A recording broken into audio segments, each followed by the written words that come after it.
Assalamualaikum warahmatullahi wabarakatuh. Alhamdulillahirabbil alamin wassalatu wassalamu ala asyrafil anbiya wal mursalin nabiyina Muhammadin wa ala alihi wa sahbihi ajma'in.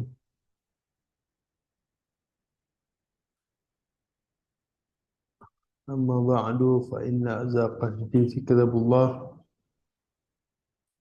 wa khairal hadi hadi Muhammadin sallallahu alaihi wasallam wa syarrul umuri muhdatsatuha wa kullu muhdatsatin bid'ah wa kullu bid'atin dhalalah وكل ضلالة في النار. أما بعد، معاشر الإخوة, kita sambung pengajian kita dalam kitab Al-Jawharatul Faridah fi Tahqiqil Aqidah yang dikarang oleh Syekh Al-Allamah Hafiz Ibn Ahmad Al-Hakami rahimahullah.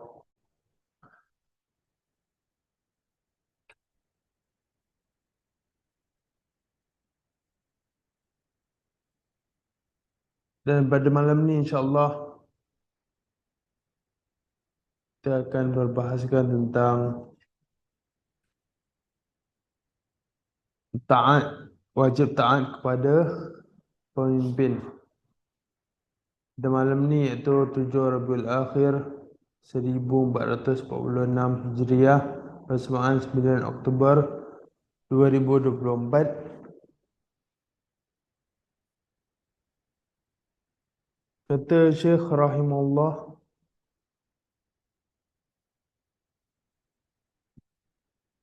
ثم الأئمة في المعروف طاعتهم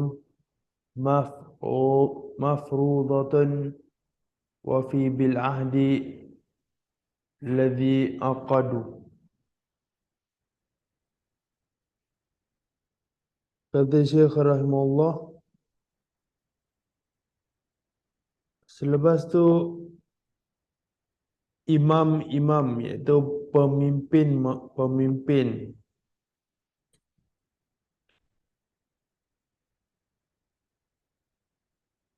taat kepada pemimpin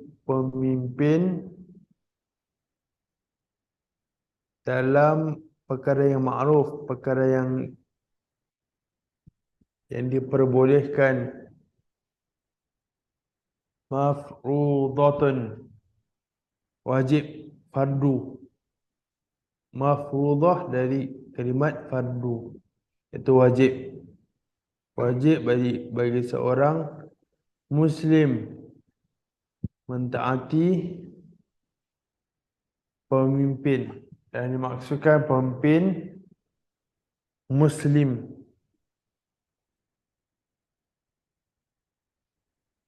Wafi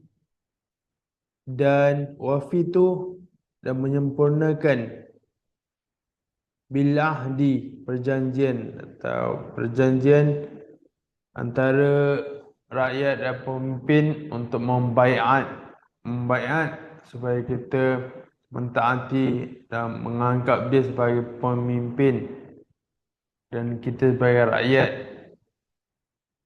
Itu maksud baiat. Allazi aqadu, yang telah diikat. Baiat apa? Baiat. Baiat, contoh awak kalau ada pemimpin Muslim, awak anggap dia sebagai pemimpin, awak rakyat. Itu baiat. Okey. Awak janji yang awak akan taat pada dia dalam benda yang ma'ruf, yang diperbolehkan dalam agama Islam. Baiat. Lawannya adalah khuruj, keluar daripada ketaatan, keluar daripada bawah kepemimpinannya, tidak taat padanya. Assalamualaikum. Khuruj itu opposite dia. Dia punya berlawan. Contoh seseorang bila berkata, saya tak anggap dia sebagai pemimpin. Saya tak anggap dia sebagai pemimpin. Maksud khuruj, keluar daripada dia punya bai'at. Kalau dalam bahasa Melayu kita boleh kata apa? Bahasa Melayu. Ada perkataan lain tak lebih sesuai selain bai'at? Sama kita sebagai pemimpin, rakyat setujui kita sebagai pemimpin. Jadi kalau maksudnya apa tu? Tu kalau dalam bahasa Arab bai'at. Tapi bahasa Melayu Allahu a'lam. Saya tak pasti, tapi kita boleh cakap itu bai'at. Boleh taat setia lah gitu.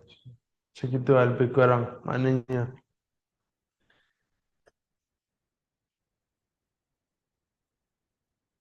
Ini berdasarkan firman Allah SWT dalam mewajibkan taat kepada pemimpin. Pemimpin seorang Muslim. Ya ayyuhalladzina amanu, wahai orang-orang yang beriman. Ati'ullaha wa ati'ur rasulah wa ulil amri minkum. Wahai orang-orang yang beriman, taatilah Allah dan taatilah Rasul dan pemimpin-pemimpin atau pemimpin urusan kamu, atau pemimpin-pemimpin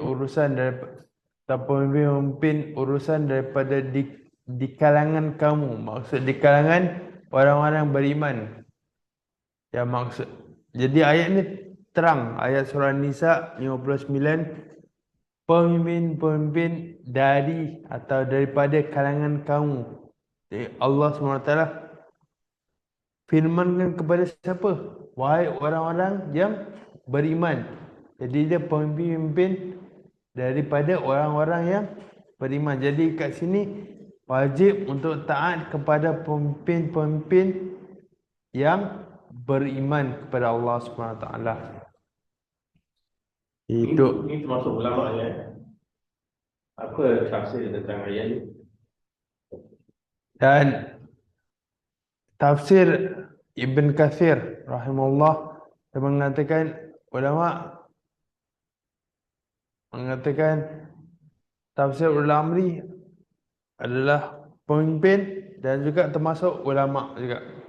Ulama. Tapi pemimpin yang berkuasa lebih mengatasinya atau lebih kuat. Cuma ulama tu sebagai memberi fatwa untuk. Tapi kalau ada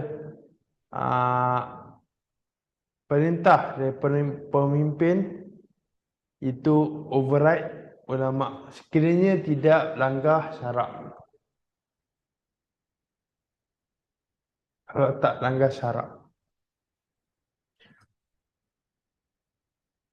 Dan sabda Rasulullah sallallahu alaihi wasallam, isma'u wa ati'u walau ista'mala 'alaikum 'abdun habasyiyun kana ra'suhu zabibah.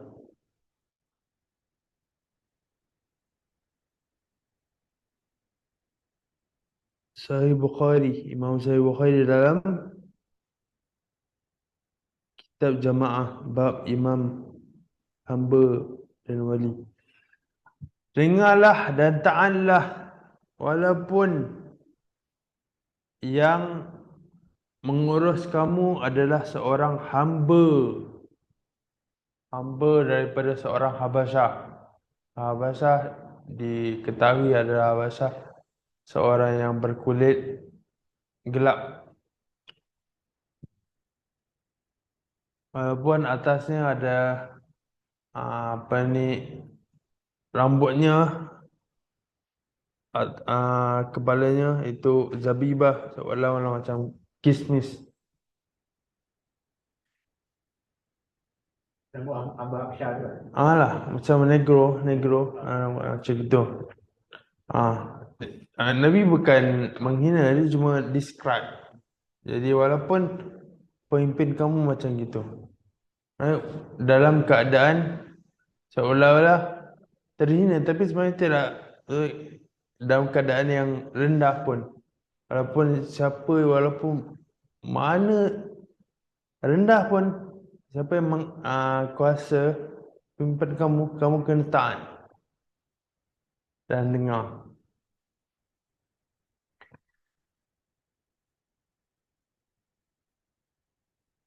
Dan ada perselisihan ulama dalam tafsir ulil amri juga, bahawa mereka adalah umara, pemimpin yang berkuasa, government gitu, atau pemimpin presiden.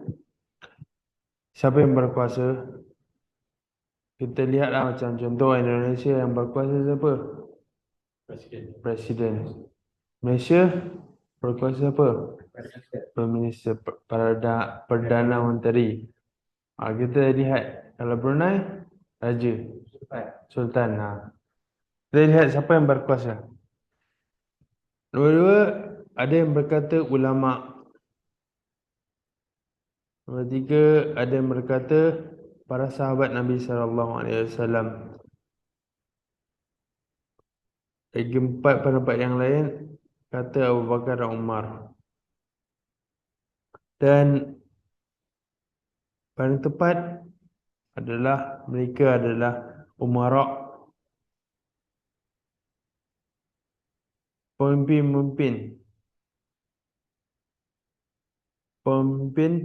yang berkuasa betul-betul. Ulama yang sebaiknya ia sebagai penasihat kepada pemimpin. Pasal ulama berbeza pendapat apa?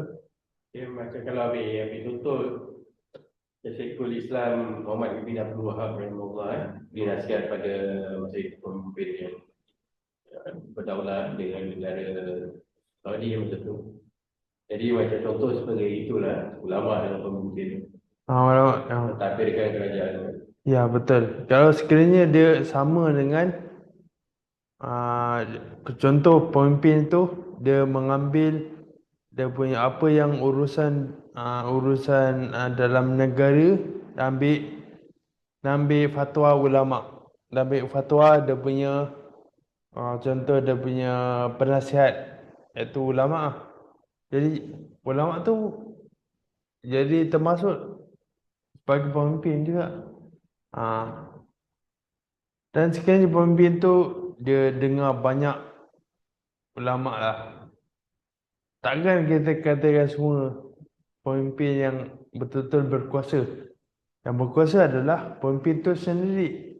Pasal dia yang kuasa untuk melaksanakan apa-apa perintah. Yang kalau orang panggil dia pemimpin tapi dia tak berkuasa, tu bukan pemimpin. Kalau kita nak cakap apa dan Singapura, ada yang berkuasa tak? Orang Islam tak? Tak ada. Orang Islam berkuasa? Tak berkuasa. Dia sebagai badan. Tapi tak berkuasa kecuali dengan izin orang yang bukan Islam. Itu je. Di Singapura ya. Kalau de facto ni dia Waktu macam Myanmar. De facto dia ada menteriku, lepas tu jadi dia punya position dia fall back pada sesuatu yang Revolt. revolt. Dia revolt, lepas tu dia naik atas jadi leader. macam Myanmar. Ya, siapa yang naik berkuasa, dia leader. Okay. Walaupun dia perkara itu salah. Ya, walaupun caranya bersalah. Walaupun dia, tapi adakah di Islam Muslim leader? Contoh kalau Islam lah. Kalau dia Muslim leader, dia mengatasi cara yang salah, dia tetap leader. Menjadi Kalau leader. kita ambil contoh macam negara Mesir masa tu, Ikhwanul Muslimin, digulingkan Presiden Hosni Mubarak. Contoh gitu. Contoh, okey, di Mesir masa tu bukan Hosni Mubarak. Ada tak Hosni Mubarak? Tak, tak dikuling kan. Dia yang turun. Dia turun. Dia turun. Apa ni? Siapa ni? Mursi. Contoh Malaysia. Dia dia presiden. Tapi lepas tu askar dapat turunkan dia. Dengan dia, pasal diorang ada ahli syura. Dia yang turunkan tu Mursi. Sisi lah, sisi. Sisi lah. Kalau sisi naik dengan cara macam gitu, macam nak handle semua. Dia leader. Faham tak? Jadi dia yang berkuasa. Tak ada orang boleh overcome dia. Pasal kalau kat Mesir masa itu memang ramai orang sumbang financial banyak kat askar. Pasal mereka punya askar buatlah. Orang buat demo pun dia tembak-tembak. Dia kalau macam waktu Ali dengan Muawiyah, dia kan ada dua khalifah kan. Orang Muslim yang mana taat pada Ali Ali? bin Abi Thalib radhiyallahu anhu.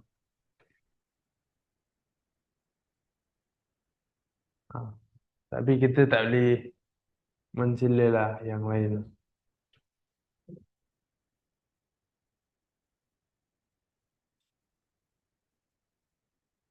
Dan seterusnya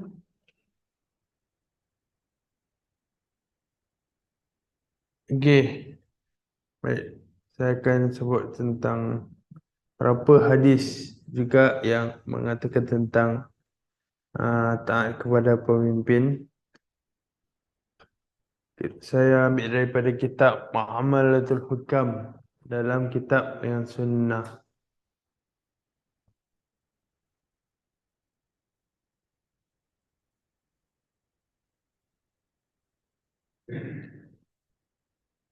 Beberapa hadis kita sebutkan tentang taat kepada pemimpin.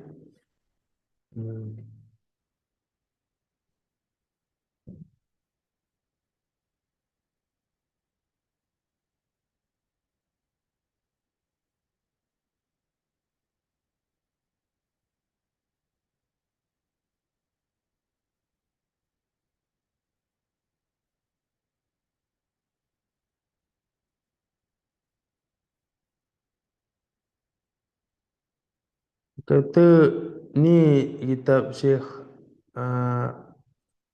Barjas rahimahullah.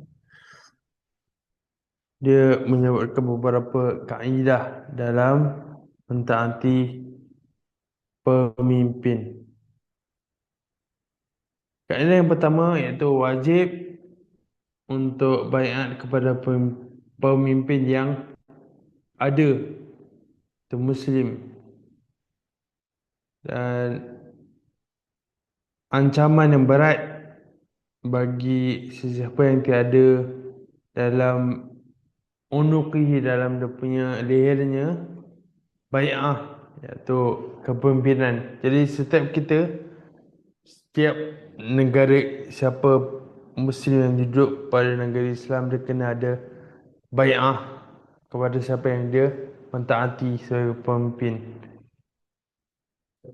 Jadi balik yang ancaman dan ni fase ancaman yang ayat. Okey, ancaman berat kata Rasulullah sallallahu alaihi wasallam, man khala'a yadan min ta'atin laqiyallaha yaumal qiyamati la hujjata lah wa man mata laysa fi unuqihi bai'ah mata mitatan jahiliyah. Siapa yang keluarkan tangannya, keluarkan dirinya daripada ketaatan, laqiyallah yaumil qiyamah, dia jumpa Allah SWT pada hari kiamat, la hujjatalah, tidak ada hujjah baginya. Man mata laysa fi unuqihi bai'ah, siapa yang mati dalam masa yang sama dia tidak ada bai'at di lehernya, maka dia akan mati mitatan jahiliyah, mati jahiliyah sebelum Islam. Itu maksudnya adalah mati dalam keadaan maksiat dosa besar. Maksudnya mati dalam dosa besar. Kalau tak pada pemerintah. Hadis ni hadis Imam Muslim dalam sahihnya dalam kitab Imarah daripada Abdullah bin Umar.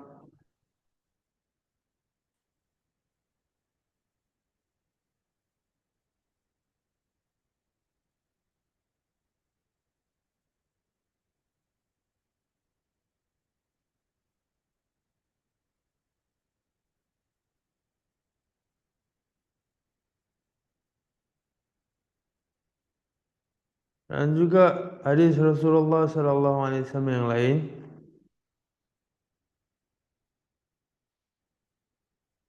Kaedah yang kedua kaedah yang kedua mana Syekh Farzaz rahimahullah mengatakan man ghalaba fatawalla al-hukma wastatabba lah fa huwa imamun tajibu bai'atuhu wa ta'atuhu tahrum munaza'atuhu wa ma'siyatuhu. Siapa yang menguasai secara zalim atau secara dominan mengatasi secara dominan dan menjadi ketua, maka dia adalah imam, wajib untuk bai'atnya dan taat padanya, dan haram untuk keluarkan diri daripada bai'at dan maksiat padanya. Maksud Ustaz yang dia ada pemimpin lepas tu dia take over. Ada pemimpin, okey, lepas tu pemimpin lain, orang lain contoh attack dia, perang dia, pasal nak ambil jadi pemimpin, bunuh dia for example lah.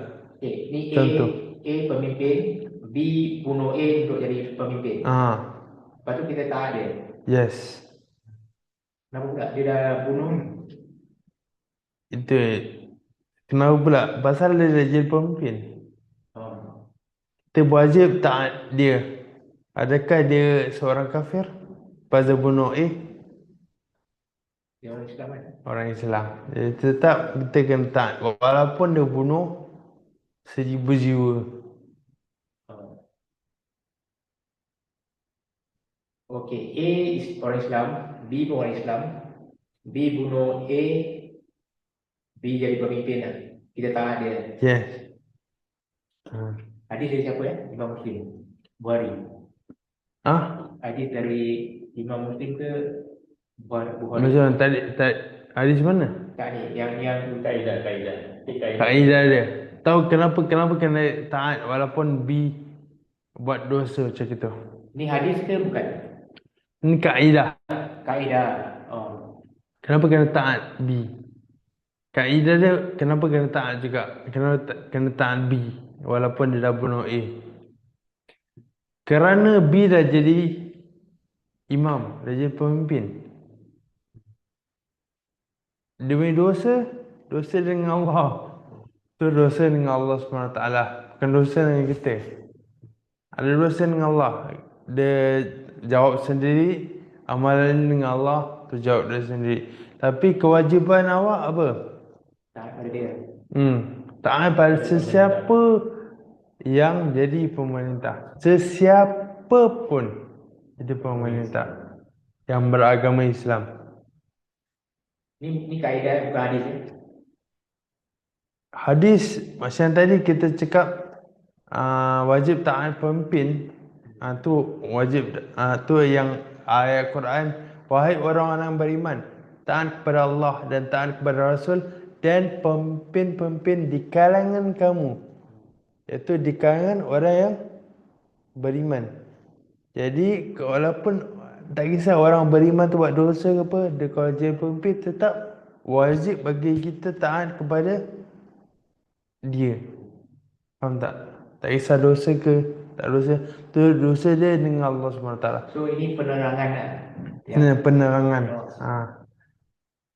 Pasal kerana dalam satu hadis tu dia ada banyak situasi tau. banyak fikih, banyak kita boleh ulaskan, banyak masalah yang timbul. Kerana ni masalah dah timbul tahun demi tahun. Masalah di mana pemimpin mengatasi pemimpin yang lain, bukan pemimpin lah, orang mengatasi pemimpin yang lain dia jadi pemimpin. Dah, masalah ni dah dari dulu dah pernah ada. Jadi kalau terjadinya begini, apa kewajipan kita sebagai seorang rakyat atau sebagai seorang hamba Allah, itu rakyat. Jadi kata Imam Ahmad rahimahullah dalam akidah yang diriwayatkan oleh Abdus ibn Malik al-Attar rahimahullah, wa man ghalaba alaihim yakni al-wulat, siapa yang mengatasi atas mereka, iaitu atas pemimpin-pemimpin dengan pisau, dengan pedang. Imam Ahmad mengatakan siapa yang mengatasi pemimpin-pemimpin dengan pedang. Maksudnya apa? Cakap mengatasi dia dengan pedang, mengatasi mereka dengan pedang, iaitu dengan membunuh pemimpin-pemimpin itu. Hatta sara khalifah, sehingga dia menjadi khalifah, pemimpin. Pengganti lah. Khalifah di sini pengganti pemimpin. Okey. Wasummiya Amirul Mukminin, dan dinamakan sebagai pemimpin orang-orang yang beriman. Fala yahillu li ahadin, maka tidak boleh seseorang pun yu'min billahi wal yawmil akhir, orang yang beriman kepada Allah dan hari akhirat, an yabita wala yarahu imam, tidak boleh bagi seseorang yang beriman kepada Allah dan hari akhirat untuk tidur dan tidak lihat dia yang mengatasi pemimpin tu sebagai imam. Barran kana aw fajiran, seorang tu baik atau jahat sekali mana pun. Ni dalam kitab Ahkam As-Sultaniyah ya bi'ala. Jadi ini adalah akidah Ahlussunnah wal Jamaah yang sangat-sangat ditekankan. Dan kita lihat banyak keburukan kalau seorang menyalahi akidah ini.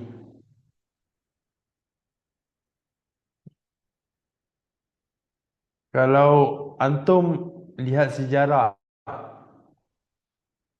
belajar dari sejarah tentang kepimpinan, itu banyak benefit.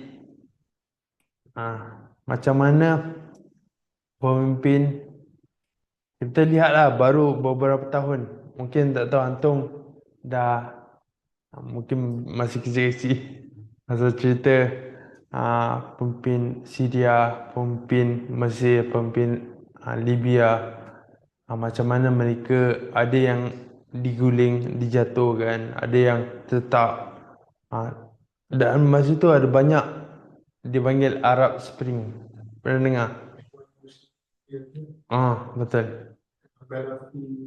Orang turunkan semua.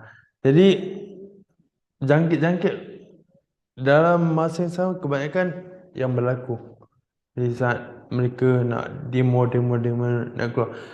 Tapi masa akan datang mereka dah lupa, mereka ingat perkara ni tak ulang lagi. Perkara ni akan diulang lagi. Kerana sebelum tu dah pernah diulang. Zaman Uthman bin Affan, macam mana mereka jadi pemimpin tu tak jadi pemimpin pula. Nauzubillah min zalik. Tidak melihat Uthman bin Affan sebagai pemimpin sampai dia bunuh Uthman bin Affan. Okey. Dan mereka kalau nak mencela pemimpin mana yang perfect? Yang mana yang sempurna? takkan ada yang sempurna, tapi kewajipan kita untuk mentaati. Walaupun pemimpin pukul kita ke, curi kita punya, rampas kita beras mahal lah, minyak mahal lah, tetap kena sabar. Tak sabar ya. Kena sabar.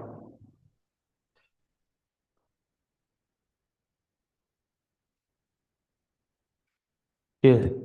Seterusnya, wala yajuzu khurujun bisilahi alaihim ma qamu ala samha waqtasadu. Tidak boleh keluar atas mereka dengan senjata. Silah senjata.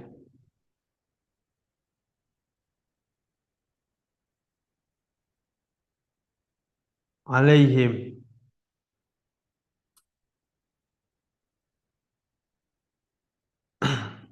Ala samha.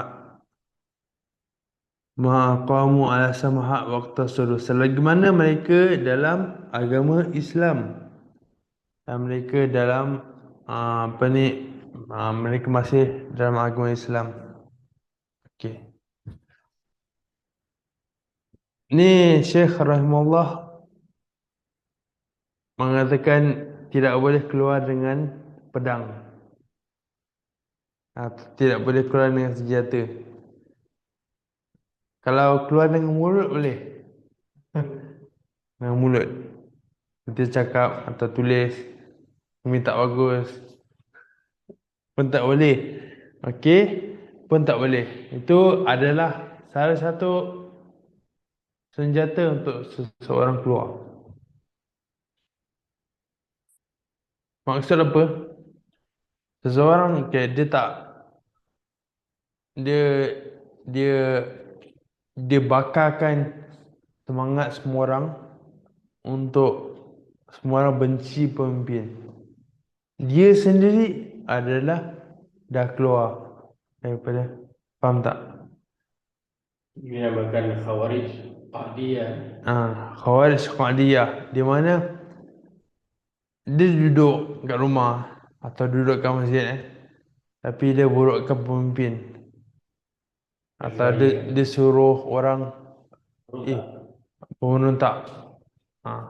Okay, dia mula dengan benda kecil lah. Barang nak mahal semua. Tengok pemimpin buat apa semua. Lagi zaman ni ada ulama su yang mengapi-apikan untuk memberontak. Dengan cara halus mereka lakukan.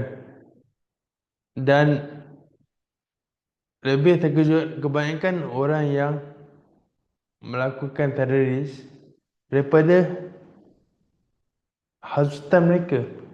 Mereka tak buat tu action, tapi mereka suruh orang lain buat tu action.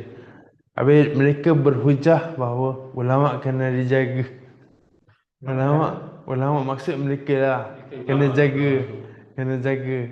jaga daripada memarahi, kerana ilmu nanti tak ada orang jaga. Macam itu lah.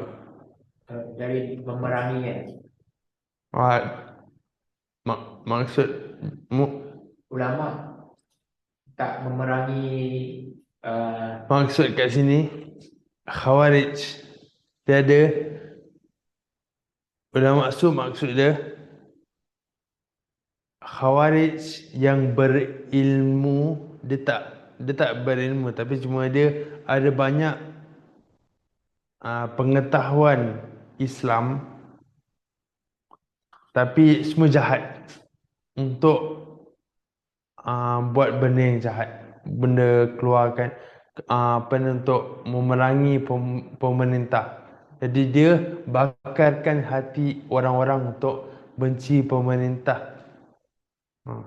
Dia duduk kat situ dan orang anggap dia sebagai ulama. Sebenarnya dia bukan ulama. Okey. Jadi itu namanya ulama su dipanggil. Ulama su tu ulama yang jahat. Su Su macam pasal Hamzah. Sin bawah Hamzah. Kalau suk tu pasar. Tapi boleh juga orang nak pasar. Dua pasal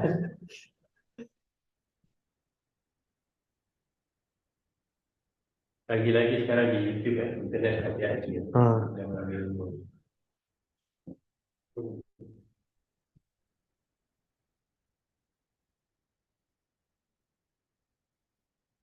Jadi, okay, saya nak tukarkan ni Syekh Muhammad bin Abdul Wahab menukilkan ia adalah ijma' imam-imam, para imam iaitu ulama' berijma' sepakat dalam semua mazhab dalam semua pada zamannya, pada zaman Syekh Muhammad bin Abdul Wahab rahimahullah, semua mazhab yang dia ijma' bersepakat bahawa siapa yang mengatasi satu negeri atau banyak-banyak negeri dengan menjadi imam dalam semua benda, maka dia adalah imam.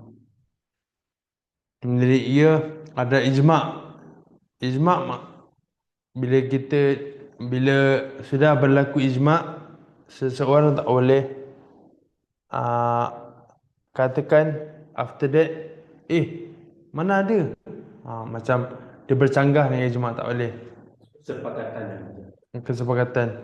Macam kaum muslimin dah cakap, okey, kewajipan solat memang contoh ijma' dalam Al-Quran sudah di mushaf menjadi buku dah sepakat kaum muslimin, itu ijma' untuk didaftarkan.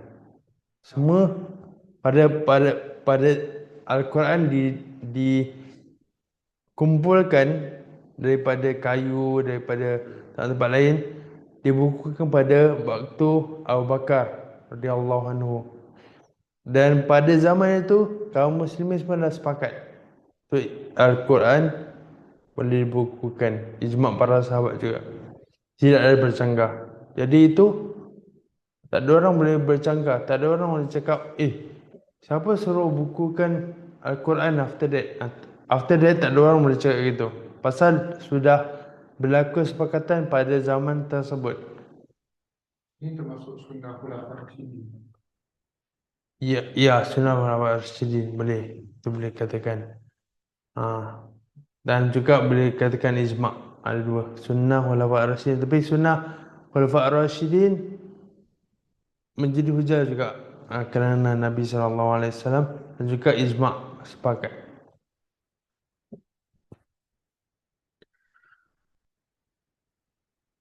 Jadi tidak boleh khuruj dengan senjata, dengan perkataan, kata-kata yang membuat membuat pemimpin Islam tu jatuh maruahnya ke, mencela di depan orang. Tidak boleh mencela dia.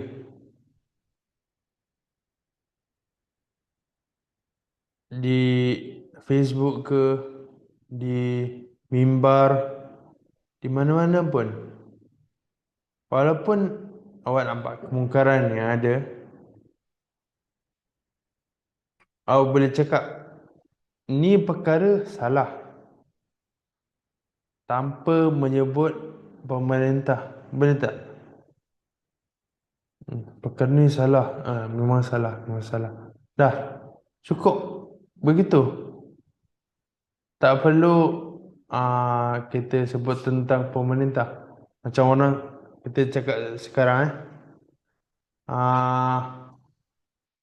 Saudi, senang. Orang cakap apa? Wah, sekarang Saudi dah ada pop lah, K-pop lah, konsert lah, apa entah. Sekarang ni banyak kali anda dengar daripada imam-imam banyak dia cakap Saudi ni ada macam uh, pameran pameran swimwear atau pameran bikini orang cakap. Okey. Ada gitu. Okey, kita cakap okey, ni perkara salah tak boleh. Haram. Okey. Ni perkara haram, berdosa. Perlu dihentikan. Kita cakap gitu lah. Dah itu je. Tak perlu tambah cakap ni semua salah si fulan. Tak boleh. Tak boleh cakap yang siapa yang memerintah negara tu. Atau diam aja pun boleh kan? Diam boleh, tapi dalam hati awak mesti ada rasa kebencian lah. Benci itu benda tu mungkar. Tapi tanpa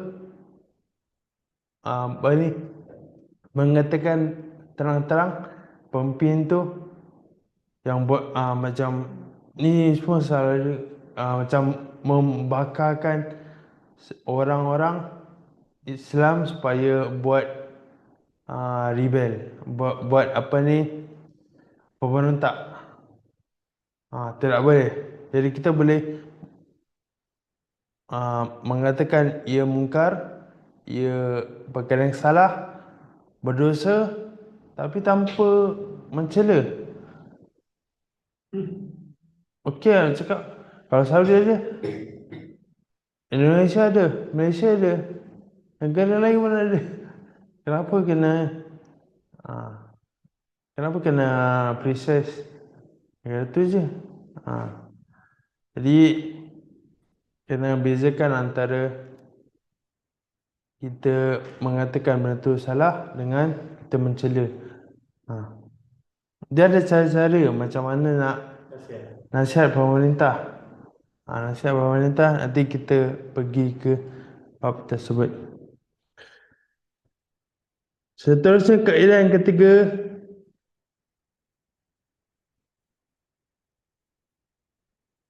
walaupun orang yang mengatasi pemerintah, orang mengatasi untuk orang lain, orang tadi yang B tu, dia bunuh A pemerintahan, B bunuh A jadi B pemerintahan.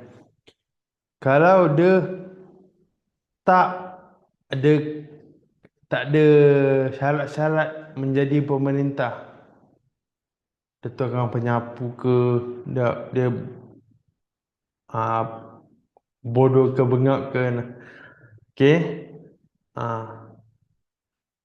wajib taat kepadanya juga. Wajib taat dan tidak boleh melakukan maksiat terhadapnya. Ni kitab kaedah yang ditetapkan oleh Syekh Barjas rahimahullah. Dan juga yang Al-Ghazali juga mengatakan dalam bab ni. Al-Ghazali dia pun mengatakan yang orang mengatakan Imam Ghazali Imam Ghazali dia akhir taubat, tapi dari kitab-kitab dia kebanyakan pasal tersebar rahimahullah. Tersebar tak Imam Ghazali betul, Imam Ghazali yang bermasyhur. Dia taubat akhir ayatnya. Cuma kitab-kitabnya banyak kitab sufi. Yang tasawuf tu. Ya. Dia antara kitab masyhur. Tapi orang sufi tak ngaku yang dia taubat lah. Itu je. Dia cakap apa? Allah. Jadi Dia mengatakan dalam kitab Ihya Ulumuddin, dalam syarat ni juga, dalam bab ni dia betul. Ihya Ulumuddin yang bahawa tidak boleh keluar daripada pemimpin yang mutaghalib, yang mengatasi pemimpin yang lain, walaupun dia tak pemenuhi syarat. Mutawalil. Mutaghalib namanya. Ghalib. Oh, ghalib tu macam Yang mengatasi, yang dia menang atas. Ah,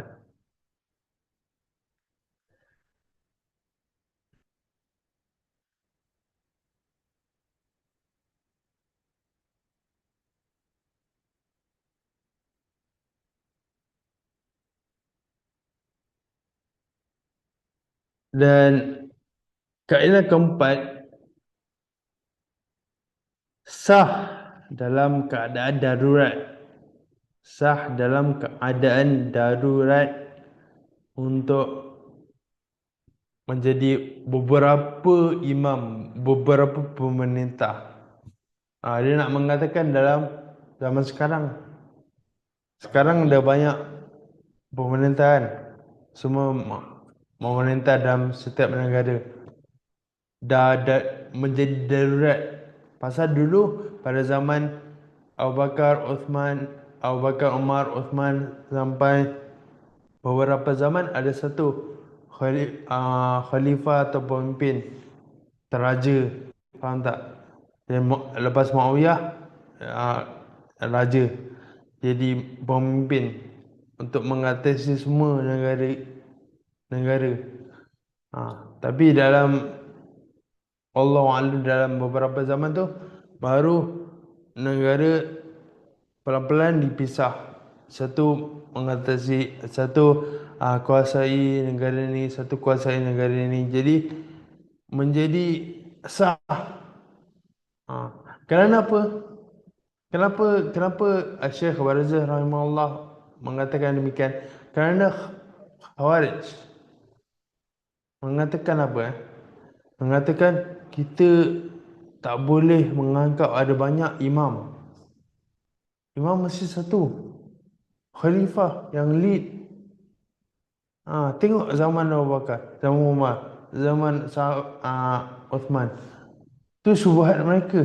Tu pasal dalam kitab Syekh Barzah rahimahullah Muamalatul Hukam mengatakan sah secara darurat untuk berlaku banyaknya imam. Wa ya'khudh kullu imamin minhum fi qutrihi, dan mengambil semua imam diambilkan dalam setiap dia punya kawasannya.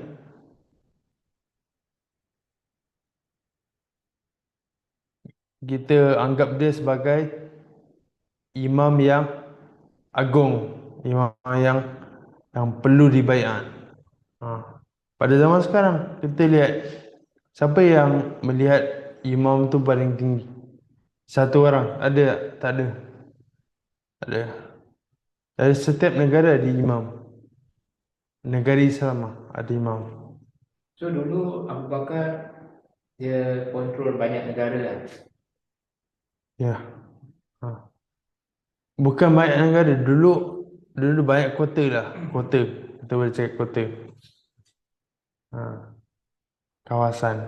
Dulu Abu Bakar kontrol Syam, Yaman semua. Diorang panggil Syam, panggil Basra, panggil nama-nama yang terdahulu dipanggil lah.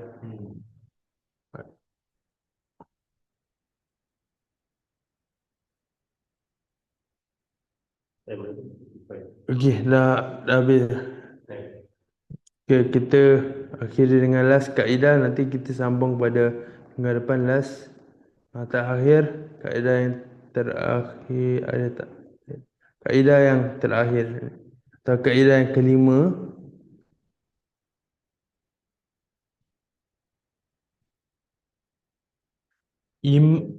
kaedah imam-imam yang Nabi perintah untuk taat kepada mereka, iaitu imam-imam yang ada, yang diketahui, yang ada kekuasaan, yang ada sultah, yang ada kekuasaan dan berkuasa. Sultan tu macam raja ya. Jadi dia ditekankan lah. Itulah imam yang kita kena taat. Imam yang pemerintah tu kena taat. Imam-imam yang Nabi perintah taat adalah imam yang ada, yang diketahui. Maksud yang kita tahulah siapa pemerintah dia. Kerana ada surat juga mengatakan imam yang Nabi suruh kita taat tak ada. Belum ni ada. No imam. Semua imam dah kafir. Ada orang dia letak syubhat. Semua imam dah tagut. Kita kena adakan khalifah, itu syubhat mereka. Kena ada khalifah, kena ada pemerintah. Itu syubhat mereka. Tahu tu kafir kan? Yes. Jadi itu syubhat khawarij. Jadi itu sama sekali sesat pendapat mereka. Siapa yang cakap kena ada pemerintah, kena ada khalifah? That is the first sign. Bukan first sign. Itu memang khawarij yang perkataan. Kerana orang awam biasa atau orang Muslim biasa, kita anggap okey, pemerintah Muslim yang diketahui, tu fitrahnya.